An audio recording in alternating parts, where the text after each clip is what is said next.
साल 2002 में एक नया पुलिस अधिकारी सुबोध शर्मा इस कॉलोनी में रहने आया। उसने इन कहानियों को अफवाह मानते हुए बिल्डिंग नंबर 5 की तीसरी मंजिल पर एक कमरा किराए पर ले लिया। पहली रात सब कुछ सामान्य था, लेकिन दूसरी रात कुछ अजीब हुआ। आधी रात को सुबोध को अपने कमरे के बाहर किसी के चलने की आवाज आई।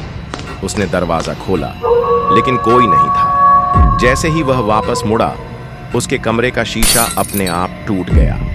सुबोध ने सोचा कि कोई मजाक कर रहा है, लेकिन अगली रात दरवाजे पर जोर जोर से खटखटाने की आवाज आई और जब उसने दरवाजा खोला तो सामने कोई नहीं था, सिर्फ अंधेरा।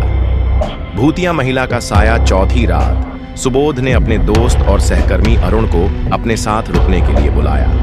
दोनों ने शराब पी और मजाक में कहा, अगर यहां कोई भूत है तो हमें दिखाओ।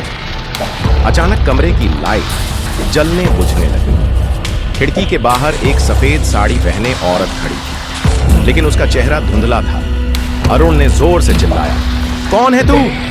औरत हवा में तैरते हुए कमरे के अंदर आ गई। उसके चेहरे पर कोई आंख नाक नहीं थी, सिर्फ एक काली गहरी दरार। उसने सुबोध की ओर देखा और तभी सुबोध जमीन पर गिर पड़ा। उसकी सांसें तेज हो गईं।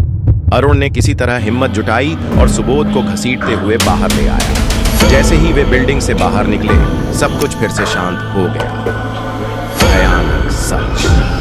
अगले दिन अरुण ने स्थानीय लोगों से इस बिल्डिंग के बारे में पूछा। तब एक बूढ़े चौकीदार ने बताया, सालों पहले यहाँ एक पुलिस अफसर ने अपनी बीवी को मारकर इसी कमरे में लटका दिया था। औरत का शव 3 दिन तक कमरे में सड़ता रहा, जब तक कि बदबू से पड़ोसी परेशान न हो। तभी से उसकी आत्मा इस बिल्डिंग में भटक रही है। अभी भी जारी है डर। सुबोध इस घटना के बाद पागल हो गया और कुछ महीनों बाद उसकी अचानक मौत हो गई। अरुण ने पुलिस की नौकरी छोड़ दी और कहीं और चला गया। आज भी लोग कहते हैं कि बिल्डिंग नंबर 5 की तीसरी मंजिल से अजीब आवाजें आती हैं। कई पुलिस वाले आज भी वहां जाने से डरते हैं। जो भी इस बिल्डिंग में रात बिताता है या तो गायब हो जाता है या जिंदा नहीं बचता।